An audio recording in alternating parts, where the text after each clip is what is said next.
सब तुम्हारी दिमागी वहम है, तुम्हारे दिमाग की बातें हैं। तुम हमेशा इतनी इरिटेटेड क्यों रहते हो? तुम हमेशा इतनी दुखी क्यों रहती हो? तुम्हें तो बस अकेला रहना पसंद है। डरिए मत, मैं आपको इन चीज़ों से अपसेट नहीं कर रही हूँ, बल्कि इन चीज़ों से आपको ये बताना चाह रही हूँ कि ये सब चीज़ें हम बोलते हैं उन लोगों को जो मेंटल इलनेस या मानसिक तनाव से गुजर रहे होते हैं, और शायद हम ये रियलाइज़ नहीं कर पाते। नमस्कार, स्वागत है आपका वाई फैक्टर में। मैं हूँ श्रेया उपाध्याय और आज हम बात करेंगे मेंटल इलनेस या मेंटल हेल्थ ऑफ यंगस्टर्स की।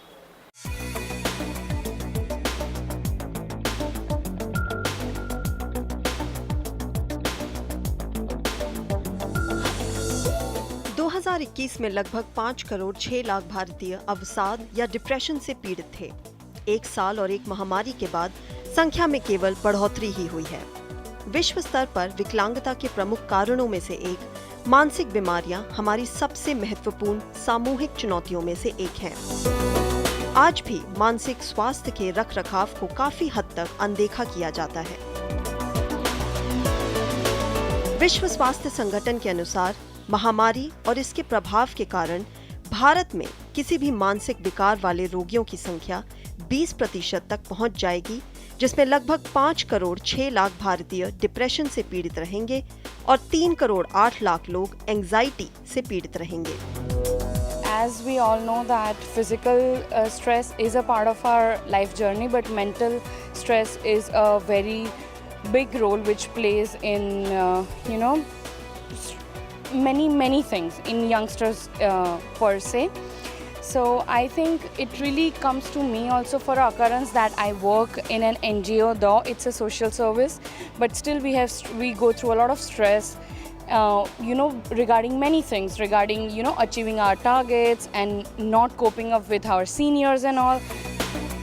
द लैंसेट द्वारा लिंग पर आधारित एक विश्लेषण से पता चला है कि पुरुषों की तुलना में अधिक महिलाएं मानसिक स्वास्थ्य के मुद्दों से पीड़ित हैं। लगभग 3.8% पुरुषों और 3% महिलाओं को उत्पीड़न के कारण एंजाइटी डिसऑर्डर का सामना करना पड़ता है। अध्ययन से यह भी पता चला है कि मानसिक स्वास्थ्य बिगड़ने से बच्चों में मस्तिष्क का विकास कम हो सकता है। WHO का अनुमान है कि 2012 से लेकर 2030 के बीच मानसिक स्वास्थ्य की व्यापकता के कारण भारत का आर्थिक नुकसान $1.3 ट्रिलियन हो सकता है। सदमे से ग्रस्त बच्चों में द्विध्रुवी विकार या बाइपोलर डिसऑर्डर, मानसिक विकार या साइकोटिक डिसऑर्डर का गलत निदान किया जा सकता है। एक अन्य लैंसेट अध्ययन से पता चला है कि जो बच्चे सदमे का अनुभव करते हैं, उनमें से 3 में से 1 बच्चे ने किसी बड़े अवसाद या डिप्रेशन का अनुभव किया है और 4 में से 1 ने 18 वर्ष की आयु तक खुद को नुकसान पहुंचाया था।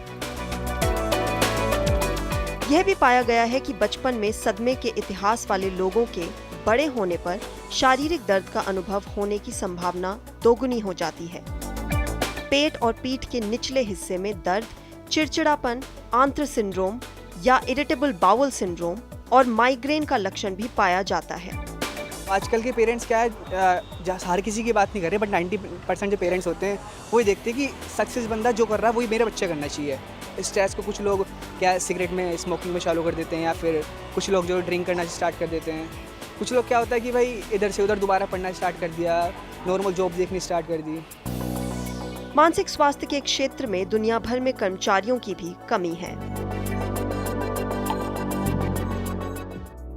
आइए आज बात करते हैं मेंटल हेल्थ की। क्या होता है mental illness, deterioration of mental health क्यों होता है और इसके सॉल्यूशंस क्या हैं। आज हम आए हैं एम्स में, जहां पर हम बात करेंगे डॉक्टर यतनपाल बलहारा से, जो साइकाइट्री डिपार्टमेंट में प्रोफेसर हैं। डॉक्टर बलहारा, सबसे पहले सबसे बेसिक क्वेश्चन, मेंटल इलनेस क्या होता है? मेंटल हेल्थ का मतलब क्या एब्सेंस ऑफ मेंटल इलनेस होता है? देखिए, मानसिक स्वास्थ्य का पूरा डिस्क्रिप्शन की अगर हम बात करें तो उसमें बीमारी का ना होना, मानसिक बीमारी का ना होना, उसका सिर्फ एक पहलू है। मानसिक स्वास्थ्य को अगर हम पूरे परिप्रेक्ष्य में देखें तो उसके 2 भाग हैं। पहला भाग कि एक व्यक्ति को मानसिक बीमारी नहीं है, और दूसरा उसका मानसिक स्वास्थ्य पॉजिटिव हेल्थ की ओर बढ़ रहा है। तो मेंटल हेल्थ एंड वेलबींग का मतलब है A, बीमारी ना होना, और B, पॉजिटिव मेंटल हेल्थ का होना। मेंटल हेल्थ की बात करें डॉक्टर, तो एक स्टेज होता है आइडेंटिफिकेशन का, एक होता है acceptance, and then of course we go towards the healing और ट्रीटमेंट पार्ट पे जाते हैं हम। हमें समझाइए कि क्या डिफरेंट स्टेजेस होती हैं आइडेंटिफाई करने के लिए और ट्रीटमेंट की तरफ जाने के लिए। जब भी किसी व्यक्ति में कोई मानसिक विकार या कोई मानसिक बीमारी आती है तो किसी भी और बीमारी की तरह उसके लक्षण होते हैं। हमें यह दिखाई देने लगता है कि जो हमारा स्वाभाविक व्यवहार था या स्वाभाविक विचार थे या जो हमारा मानसिक स्तर था उसमें अब बदलाव आने लगा है। हमारा मूड या जो हमारा फीलिंग्स हैं या इमोशंस हैं वो पहले की तरह नहीं हैं, और उनमें जो बदलाव हैं वो हमारे आसपास के वातावरण के चेंज होने के बावजूद उनमें बदलाव नहीं आ रहा है। उदाहरण के तौर पर अगर हम डिप्रेशन की बात करें तो जब डिप्रेशन के व्यक्ति में डिप्रेशन की बीमारी आती है तो उसका मन उदास रहने लगता है और वो उदासी लगभग सारा दिन रहती है और ऐसा कई दिनों तक चलता है। उसके साथ साथ हमारे विचार बदलने लगते हैं, वो विचार पहले की तरह ना होकर उनमें नेगेटिविटी आ सकती है। हमारा जो व्यवहार है, हमारा जो एक्टिविटी लेवल है वो घट सकता है या बढ़ सकता है। हमारी नींद, हमारी भूख पर भी इसका असर पड़ सकता है। इसके अलावा कुछ मानसिक बीमारियों में हमारे विचारों में इस प्रकार का बदलाव आता है कि जो रियलिटी से जुड़ाव जिसमें समाप्त हो जाता है, जिसे हम इंसाइट का या अवेयरनेस का लैक कहते हैं। हमारी जजमेंट इम्पेयर्ड हो जाती है, हम सही तरह के फैसले नहीं ले पाते हैं। उसके अलावा कुछ मानसिक बीमारियां ऐसी हैं जिसमें हम नशीले पदार्थों का उपयोग करने लगते हैं, और वो उपयोग इस प्रकार से करते हैं, इस तरीके से करते हैं कि उस पर जो हमारा कंट्रोल है वो चला जाता है। उसके अलावा वो हमारे दैनिक जीवन का इतना महत्वपूर्ण भाग बन जाते हैं कि उसके दुष्प्रभाव के बावजूद हम उन्हें रोक नहीं पाते हैं। ये व्यवहार ड्रग्स या नशीले पदार्थ की फॉर्म में भी हो सकते हैं या बिहेवियरल एडिक्शंस जैसे कि gaming addiction, internet addiction, social media addiction की फॉर्म में भी हो सकते हैं। इसके अलावा कुछ ऐसी बीमारियां हैं जो किशोरों में या बचपन में दिखाई देती हैं, जिन्हें हम एक्सटर्नलाइजिंग डिसऑर्डर कहते हैं, जैसे कि ADHD की बीमारी, जिसमें बच्चे का एक्टिविटी लेवल बढ़ जाता है, कंसंट्रेशन की क्षमता घट जाती है। तो जब ये बदलाव हमारे अंदर आने लगते हैं तो वो पहला संकेत है हमारे लिए कि शायद हमारा मानसिक स्वास्थ्य अब नेगेटिव दिशा की ओर बढ़ रहा है, शायद हमारे अंदर एक मानसिक बीमारी आ रही है। जब हम ये लक्षण पहचान लें उसके बाद हमें अगला कदम उठाने की ज़रूरत है। वो कदम है सही तरह की हेल्प खोजना। ओके, बच्चों और युवाओं में अगर मेंटल इलनेस की बात करें डॉक्टर, तो एक बहुत कॉमन जो मेंटल इलनेस पाई जाती है वो है डिप्रेशन। बट आपके एक्सपीरियंस में आपने क्या देखा है, कॉमन सबसे ज़्यादा मेंटल इलनेस क्या है, और आजकल भारत के युवाओं में सबसे ज़्यादा प्रेवलेंट क्या है? डिप्रेशन एक कॉमन साइकेट्रिक इलनेस है जो इस एज में देखी जाती है। इसके अतिरिक्त एंग्जाइटी डिसऑर्डर्स, जिसमें एक व्यक्ति को एंग्जाइटी ज़रूरत से ज़्यादा महसूस होती है, इस तरह से कि वो दिनचर्या पर नेगेटिव इफ़ेक्ट डालने लगती है। ये एंग्जाइटी किसी खास सिचुएशन में हो सकती है, किसी व्यक्ति विशेष से मिलने पर हो सकती है, किसी अनजाने खतरे को लेकर भी हो सकती है। तो एंग्जाइटी डिसऑर्डर्स भी बहुत कॉमन मानसिक बीमारी है आज के समय में। इसके अतिरिक्त इस आयु वर्ग में एडिक्शंस या जो नशीले पदार्थों का सेवन से संबंधित बीमारियां हैं वह भी काफ़ी कॉमन है। आज के परिप्रेक्ष्य में gaming addiction, mobile addiction, internet addiction, ये भी एक बड़ी समस्या बन के सामने आ रहे हैं। और जैसा कि मैंने पहले कहा कि ADHD, जिसमें चंचलता बढ़ जाती है बच्चों में, या कॉन्डक्ट डिसऑर्डर या ओपोजिशनल डिफाइंस डिसऑर्डर, जिसमें बच्चे बड़ों का कहना नहीं मानते हैं या पलट कर जवाब देते हैं ज़रूरत से ज़्यादा, तो इस तरह की बीमारियां भी देखने में मिलती हैं। बच्चों का डॉक्टर स्कूल में एक बहुत कॉमन प्रॉब्लम होता है ग्रुपिज्म का, जहाँ पर दूसरे बच्चे एक बच्चे को आइसोलेट कर देते हैं और फिर वो बच्चा और परेशानियों से गुजरता है स्कूल में। ऐसे में बच्चा जब अपने पेरेंट्स को आके बताता है, पेरेंट्स को क्या बोलना चाहिए, क्या करना चाहिए उस सिचुएशन से डील करने के लिए? देखिए, पहली बात तो पेरेंट्स को ये ध्यान रखना ज़रूरी है कि इस स्थिति में उनको बच्चे की भावना को समझना ज़रूरी है। वो बच्चा जिस भावना को महसूस कर रहा है उसको नकारना सही रिस्पॉन्स नहीं है, या बच्चे को ये बोल देना कि शायद तुम ही में कोई कमी होगी कि तुम्हारे साथी तुम्हारे साथ नहीं रहना चाहते हैं, यह गलत है। यह मान लेना कि शायद उम्र के साथ ये ठीक हो जाएगा अपने आप ही, वो भी सही नहीं है। अब इस स्थिति में बच्चे के होने के कई कारण हो सकते हैं। ऐसा हो सकता है कि शायद बच्चे में एंग्जाइटी है जिसके चलते वो कंफर्टेबल नहीं है बाकी बच्चों के साथ घुलने मिलने में। ऐसा भी हो सकता है कि बाकी बच्चों में से कुछ बच्चे ऐसे हैं जो जानबूझकर इस बच्चे को बुली कर रहे हैं या उसे परेशान कर रहे हैं। तो जो फाइनल रिस्पॉन्स है वो इस बात पर निर्भर करता है कि इस ग्रुप से अलग रहने का कारण क्या है। बट इतना ज़रूरी है कि जब हम बड़े हो रहे होते हैं और उस आयु की अवस्था में ये बहुत ज़रूरी है कि हम अपने साथियों के साथ मिलकर गतिविधियों में भाग लें। तो अगर किसी भी बच्चे को ऐसे दौर से गुजरना पड़ रहा है तो उसको इम्पॉर्टेंटली एड्रेस करना ज़रूरी है, उसको समय रहते इंटरवीन करना ज़रूरी है।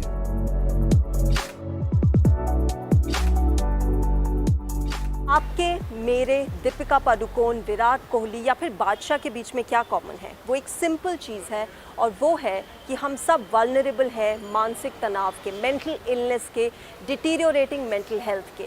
और यही चीज़ जब सेलिब्रिटीज़ आकर पब्लिक प्लेटफॉर्म्स पर शेयर करते हैं, अपनी स्टोरीज़ शेयर करते हैं, अपने एक्सपीरियंसेस शेयर करते हैं, तो लोगों में अवेयरनेस बढ़ती है and therefore treatment is encouraged.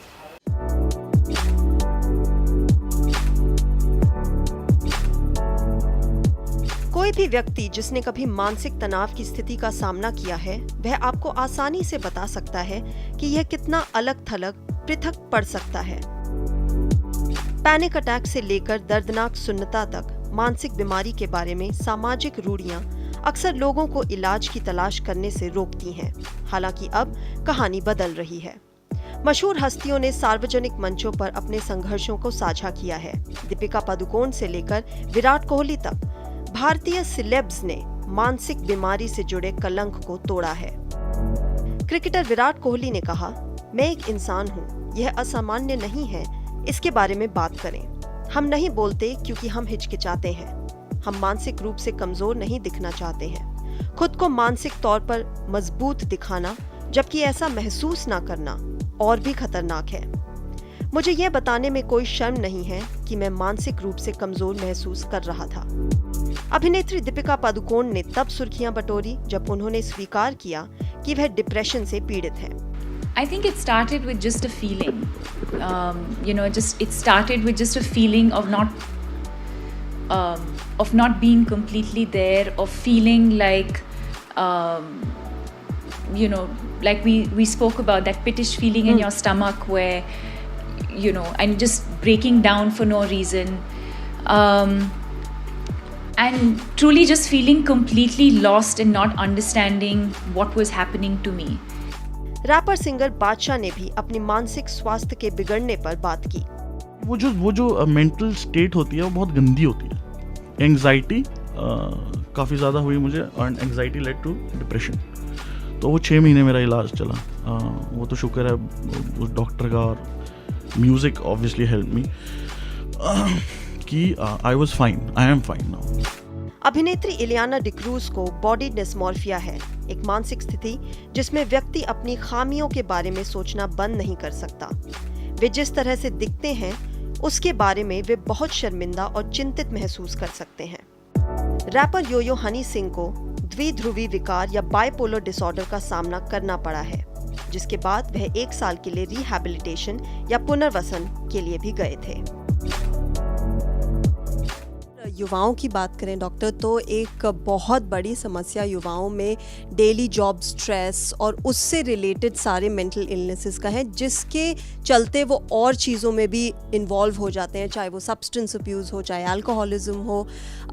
ऐसे में वो नंबर 1 आइडेंटिफाई कैसे करें कि हम गुजर रहे हैं इस मेंटल इलनेस से, और नंबर 2 इसका सोल्यूशन क्या होगा?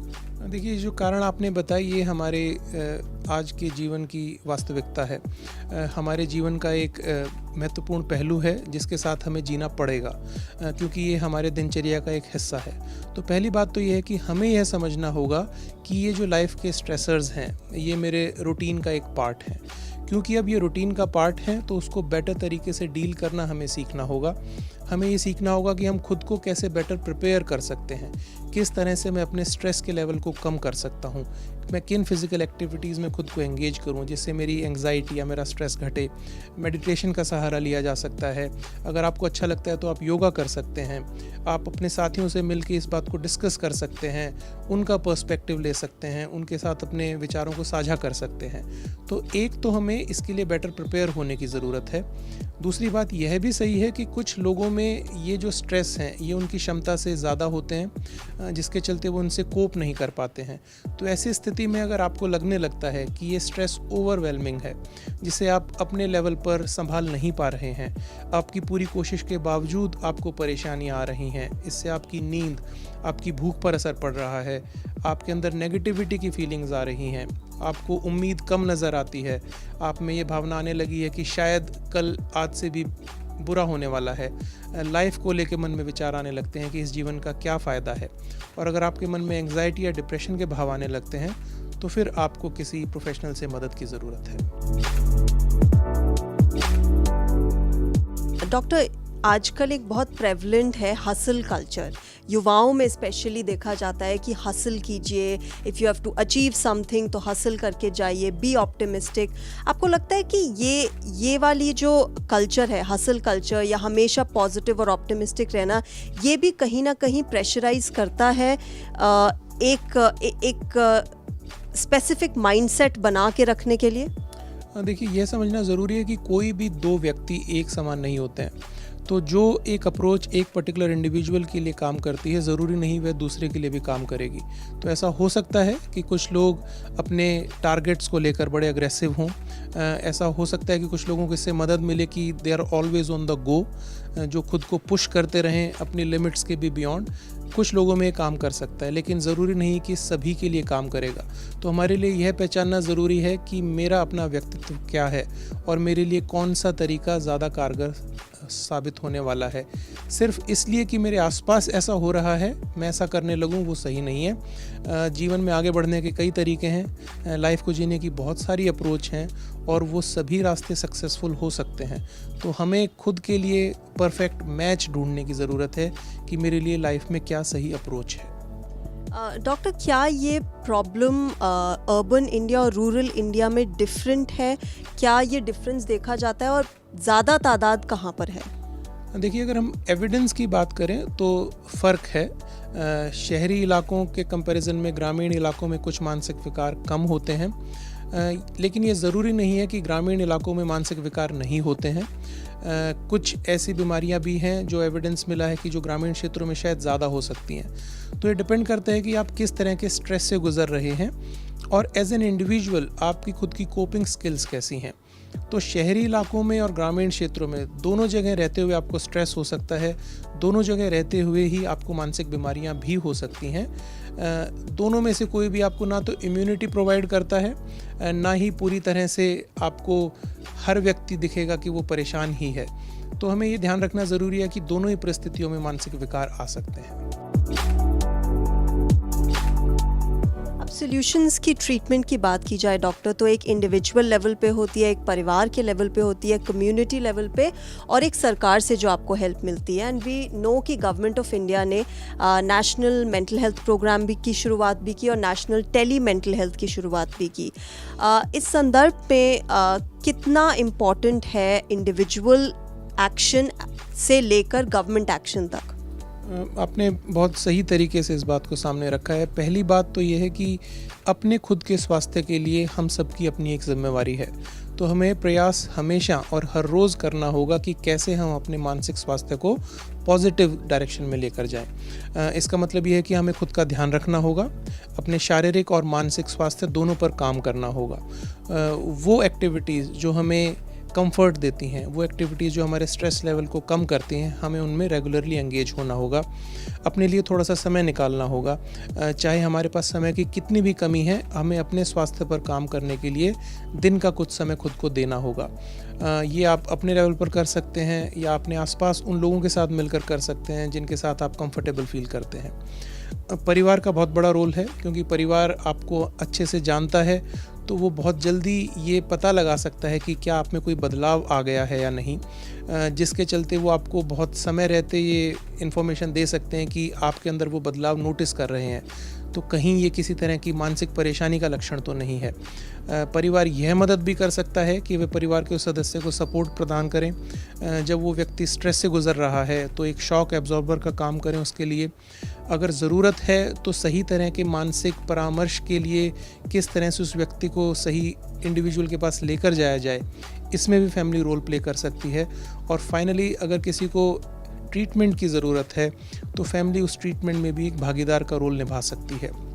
अगर हम सरकार की बात करें तो हमारे देश में नेशनल मेंटल हेल्थ प्रोग्राम कई सालों से चल रहा है और अभी recently tele mental health programme भी शुरू किया गया है। मेरी ओपिनियन में बहुत इम्पॉर्टेंट और बहुत सही कदम लिया गया है, क्योंकि अगर हम हमारे देश की बात करें तो अभी भी देश के बहुत से ऐसे क्षेत्र हैं जहां पर एक मनोचिकित्सक या एक मेंटल हेल्थ प्रोफेशनल मिलना अभी भी संभव नहीं है। तो अगर हम टेली हेल्थ के ज़रिए डिजिटल इंटरवेंशंस का इस्तेमाल करके देश के दूर दराज इलाकों में मानसिक स्वास्थ्य और परामर्श को ले जा पाएंगे तो बहुत सारे देशवासियों को इससे सहायता होगी।